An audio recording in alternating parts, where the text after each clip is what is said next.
My name is Kevin Hiein's, and I am a storyteller, author, and filmmaker. In the year 2000, I attempted to die by my hands by jumping off the Golden Gate Bridge. I survived the fall, and ever since, I've dedicated my life to advocating for people in mental pain and people who love those people in mental pain. If I'm doing the story justice, I think I have to go all the way back to the day I was born, to biological parents who had manic depression. And they coped with their manic depression with drugs and alcohol. And they had me and they had my brother, and they had no way to really take care of us. And we were taken from them at very young ages. And that was the beginning of my mental health journey. I was adopted by a beautiful family, the Hiein's family. My new mom and dad, Pat and Debbie Hiein's, gave me a beautiful existence. We had everything a kid could ever want or need for. And so, you know, my childhood and adolescence was picturesque until at 17 and a half years of age, I started to have auditory and visual hallucinations. I started to have paranoid delusions, manic episodes, and depressive episodes that would follow, because once you go up, you must come down. But no one in my family knew what to make of it or how serious it was, and I didn't know how serious it was. I just knew I wasn't myself. And the year and a half, from 17 and a half to 19, was just this tumultuous, like, roller coaster ride for everybody who loved me, including my friends and my acquaintances. And everybody took a stance like, you know, I can't deal with Kevin, so I'm not going to talk to him. I'm going to be there for Kevin because he's going through something, or I just don't understand Kevin. What do I do? Then I hit 19, and the suicidal thoughts right up until right before the day I was going to take my life, the suicidal thoughts came in. Then the planning, and then the attempt, and I really wish I would have been able to vocalize the severity of my pain, because in that year and a half, I got really good at silencing my pain. And when you silence your pain, I believe it only bubbles and festers and grows until it bursts in things like rage, aggression, violence, substance use disorder, suicidal thoughts, ideas, actions, eating disorders, etc. I always wished that I knew then what I know today, that my thoughts don't have to become my actions. And if we think about that, our thoughts don't have to become our actions. I say in presentations all around the world, to especially high school students or college students, if your parents' thoughts became your actions, how many of them would be in jail for road rage right now? And everybody raises their hand because they can relate to that comparison. And then I say, if you can recognize through self-awareness techniques in the face of suicidal crisis that your thoughts don't have to own, rule, or define your next action, guess what? You can always stay here. Then I relay to them that I live with chronic and regular thoughts of ending my life, but I'll never die that way. Every time I'm suicidal, no matter where I am, no matter whom I'm in front of, whether they know me from Adam or not, I'm going to say 4 simple but effective words. I need help now. And someone is going to help me, because I'm not going to stop saying I need help now until someone helps me.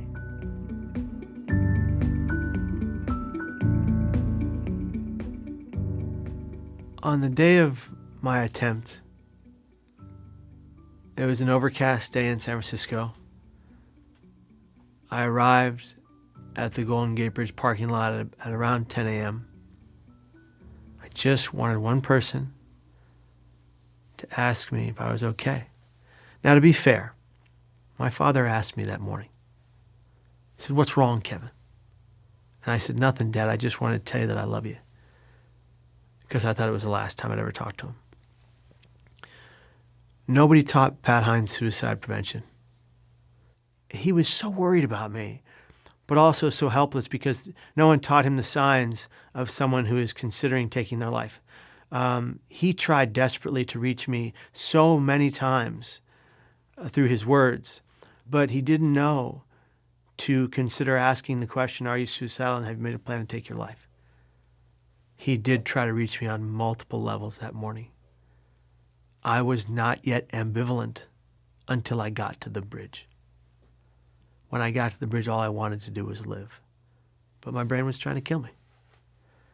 I was compelled to die by my hands. I didn't want to. It was not a decision to attempt to take my life. It was a compulsion. And that's That's the biggest misstep people make in situations like mine, is people say they decided to take their life. I don't think it's ever that simple. So the bus gets to the Golden Gate Bridge parking lot. I walked across the 2-mile stretch of roadway that was the Golden Gate Bridge, the walkway there, for 40 minutes crying like a baby. I leaned over a particular light rail. I said, this is where I go. Crying my tears to the waters below. Bikers, joggers, runners, police officers searching for suicidal people went by me twice. They weren't trained either like my dad. And they went right by me. And that's when I said to myself, absolutely nobody cares. And that was the furthest thing from the truth. Everybody cared. Every member of my family, every one of my friends, my acquaintances would have been there to rip me from that rail to safety because of how much they cared. It was the millisecond my hands left the rail and my legs cleared it that I had an instantaneous regret for my actions and the 100% recognition that I just made the greatest mistake of my life and it was too late. Upon impact, I shattered my T12, L1, L2 lower vertebrae into shards. I broke the surface of the water, I bobbed up and down, and I did the one thing I've had control over since kindergarten. I prayed. God, please save me, I don't want to die. God, please save me, I don't want to die, I made a mistake, on repeat. 3 things would come into play that day that I call my 3 miracles. A woman driving by at the moment of my attempt saw me go over that rail and called her friend on her car phone in the United States Coast Guard. The only reason the Coast Guard got to my position in the water within a 3-minute window before I would set into hypothermia and drown was because of that woman making that phone call. Number 2, in the water, as I flailed to stay afloat and kept coming up and going down, something began to circle beneath me. Something large and slimy and very, very alive. And I remember thinking to myself, you've got to be kidding me. I didn't die off the Golden Gate Bridge and a shark is going to eat me. Perfect. I would later learn that there was a sea lion and the people above looking down believed it to be keeping your body afloat until the Coast Guard boat arrived behind you. And had that creature not been there to physically keep me buoyant until the Coast Guard boat arrived, I would not be alive today. Number 3, when the ambulance got me to the hospital after the Coast Guard saved my life, and as I was entering the emergency ward, one of the foremost back surgeons on the West Coast was leaving for the day to go do something else somewhere else. He decided to do me a solid and stay. He performed a 10.5-hour back surgery on me to replace my shattered vertebrae with titanium, the singular reason I get the privilege to stand, walk, and run every day. I do not believe any of our purposes are to die by our hands. I do believe, however, that all of us, with that hard work, can, will, and do survive the pain. And that's why getting to be here is so important to me. Because I was given the gift of a second chance at this life, and I will not squander it wasting time. I'm going to try to help as many people as I can with the people around me, with Psych Hub, with my wife, with my team, and with the larger group of mental health clinicians, workers, advocates, lived experience individuals. Over the course of the rest of my life, I'm going to find ways to be a part of the movement for brain health and well-being.